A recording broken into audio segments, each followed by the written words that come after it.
Fast Lawyer VR reviews. For sexy VR reviews, hit the subscribe button. Hello, I'm Fast Lawyer. Today we're going to do a Let's Play and initial impressions review for Powerjackers VR Superhero Battle Royale, a game released on the Steam store yesterday, September 12th, 2022, by developer Robert Henry Games. It officially supports the Oculus Rift. Yes, an Oculus Rift exclusive on the Steam store. You know this is going to be a good one. Powerjackers normally retails for $18. It's on a release sale 15% off. And I received a free Steam key through the Steam Creator Connect program to review this game. And I tested it out on the Meta Quest 2 using link cable. Powerjackers is a VR Battle Royale game. And this is the day after release. And I'm trying to find online multiplayer games. So I did click on Find Sessions several times today. And I was never able to find anybody else online. So if you are interested in this game for whatever reason, then you have to play it with your friends. You have to have friends who own a VR, own this game, have good internet, and then you can probably play a multiplayer game. Otherwise, it's probably not going to happen. The good news is that you can host a game, and you can play against bots while you're waiting around. And you can set the wait room to however long you want. So, you know, people can join in, just randoms if you want. But even if not, you can play against bots. And there's basically squads, duos, or solo. And you can choose either Death Mode or Battle Royale. Obviously, this game is focused on the superhero powers and the Battle Royale. This game is very similar to games like PUBG or Fortnite, but it's in VR, and it's not very good. As you can see here, this is a pretty generic looking map. It's pretty ugly. It's pretty basic. It's pretty repetitive. This is one of the ugliest multiplayer maps I have ever seen. It's got buildings with windows. You can't go inside the buildings. It's got streets. And it's got traffic lights. And that's it. You know, there's no people walking around other than other players or bots. And there is no vehicles. And, you know, it's just a plane. And basically the developer just put guns just any old place. So you can find them in the middle of the street, on top of buildings, but you can't go inside the buildings. So yeah. As you can tell, the sounds are pretty bad. The sounds here are not good at all. There's hardly any sounds other than the random sounds of gunshots in the distance. Now, like a normal Battle Royale game, the zone gets smaller and smaller. The difference here is that you do have superhero abilities, and you gain these superhero abilities as you play the game. So I believe you always start with the web slinging ability, so you can web sling from place to place pretty quickly. And you know, if you've never played this type of game before, it can be fun for a couple of minutes. But as if you are a veteran who's played a ton of these type of games, this is probably one of the worst implementations of the web sling ability. I mean, it works, and it does launch you from place to place in a pretty quick fashion. So that works, but there just isn't much depth there. I also have a different ability there that you see with the green. What that does is that's like a radar.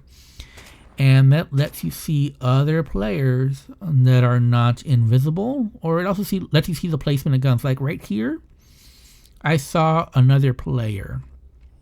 So I can see where he's moving, his direction of travel. And I can gank him from behind. And as you guys know, that's my absolutely favorite thing to do in any online multiplayer game is ganking other people. It's always fun. However, you do gain other abilities as the game goes on. You do gain a flying ability. Now, once you gain this flying ability, there's almost no reason to do the web slinging. Other than the web slinging seems to be a little bit faster. And you can also gain an invisibility ability. But I'm not sure that I ever gained this ability. So I have the ability where you can have like a little radar and see enemies that are not invisible. But I think it's better to have the invisibility ability. That way you can stay invisible and not have other players see you. It's better than having a radar, but at least it's a radar. You can gank people who aren't invisible. So basically other people like you if they're not looking at their radar. There are several different weapons. You have like a handgun, you have a sniper rifle, you have an automatic rifle. There's even a bazooka if you're lucky enough to find it. But they're all very clunky to use. I did have the sniper rifle at some point, and no, you can't look through the scope. I mean, you can, but there's almost no point to it, and there's a laser coming out of it. So probably what you want to do is, if you can get close, is just shoot them with the sniper up close. You know, the laser will pretty much indicate, because if you try to scope it, it's just too slow.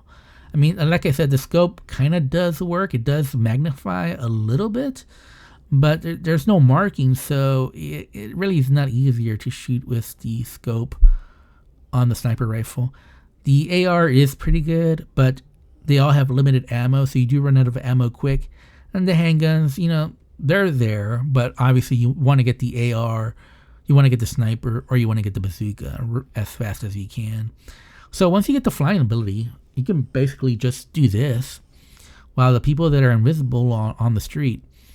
And you'll see why this is just bad game design, because right now, I think everyone's invisible, and then there's me flying around. So I can't see them.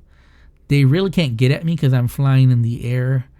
And so this is pretty much like a stalemate, and it's not a very fun one. So you see here, the gameplay is very simple, and there just really isn't much to it. The map is ugly. The sounds are almost non-existent. And the gameplay is just too basic. You know, this feels like an alpha build or a demo for a game. And I'm really surprised the developer is charging normal price $18 for this product. There's only one map. And it's a very small map. And it's a very basic, ugly looking map.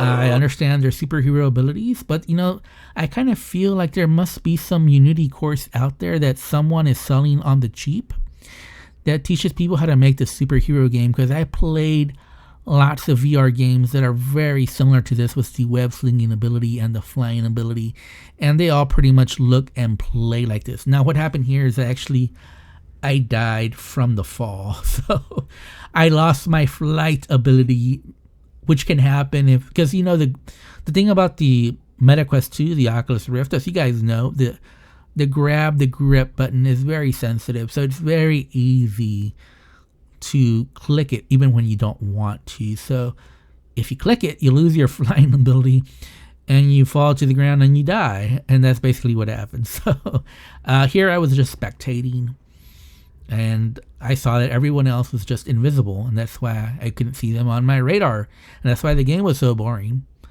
And here I am trying out the online multiplayer just to show a little bit different gameplay. Definitely, I think if you're playing against bots, I think the deathmatch multiplayer is a lot more fun than the battle royale, so definitely go with deathmatch mode if you're playing by yourself. I think battle royale might be fun against other players, but not if they choose to go invisible and stay on the ground and make it hard for you to see them. That is not fun at all. And yeah, I mean, Like I said, if you want to play online multiplayer against other players, good luck. You probably need friends with VR with a good internet connection who are willing to buy this game, and so you can play with them, because that's probably the only way that you're going to get an online multiplayer game with this game. I would say this game is pretty much dead on arrival, and it's just because, you know, the price point is too high for what you're getting here. And you can just look at the store page video and see the quality of the graphics, hear the poor sounds, see the gameplay, and you're like, I think I want to pass on this. Now, because I'm on the Steam Creator Connect program, I took a chance on this game. You know, I wanted to give it a fair shot, but honestly, after the first few minutes, I absolutely knew that this was just not a good game at all, and I wasn't even able to play it for a full hour before I just gave up. It's just not a good game. About the only positive things I can say about this game is that it does run well. It was running at a pretty steady 90 frames per second. I did not experience any issues, no bugs, no crashes, nothing serious. Nothing at all, really. Other than, like I said, the grip button's a little too sensitive, and it's very easy to misclick it on the MetaQuest 2, but I'm going to say that that's a problem with the MetaQuest 2 and not this game in particular, but that's why it's just a bad design choice to have the grab button have like a flyability assigned to it, because, you know, it's easy to misclick and touch that and fall to your death in that case. So yeah, this is not a good game. I am not going to recommend it. And like I said, there's very few positives I can say about it. There's not even any graphical options or graphical settings of any kind. The only option, oh, by the way, there's different characters to unlock, but at the beginning of the game, you only have one character unlocked, and I guess you get points by playing, and maybe you can unlock some more later on. But yeah, so this game has very limited content, so I can't recommend it. And if I have to rate it, I would give this game a 3.5 out of 10. Now, I do like the concept of this game. You know, Battle Royale with superhero abilities for VR, that sounds interesting. But the execution here is really bad. You know, this feels like a game with a lot of ambition, but the developer just doesn't have the experience or the manpower to pull it off. I think you really need at least a group of developers on a game like this to pull it off. I don't think one solo dev, and I don't know if this is solo dev, but it kind of feels like it is, so I'm going to go with that. I might be wrong, but it feels like a solo dev. But for this type of ambition, you need more developers. Because like I said, the graphics are super basic, the UI is ugly, the sounds almost don't exist, and the gameplay is just super basic. So I don't recommend it. Honestly, even if it was free to play, I don't think I would recommend this. It's just not in a state where it's any close to being good, and the price is too high. So like I said, if I have to rate it, I would give this game a 3.5 out of 10. Aww. So anyways, I am Fast Lawyer. Oh, by the way, this is me just wearing the normal suit, and it looks very funny. It kind of looks like maybe like you're a spider walking, or maybe you're a bug with multiple arms. It just doesn't look right. Anyways, I'm Fast Lawyer. This has been my review, my initial impressions. And yeah, like I said, I can't recommend this game. And yeah, if you enjoyed my video, don't forget to like, comment, and subscribe. As always, have a wonderful day. Goodbye.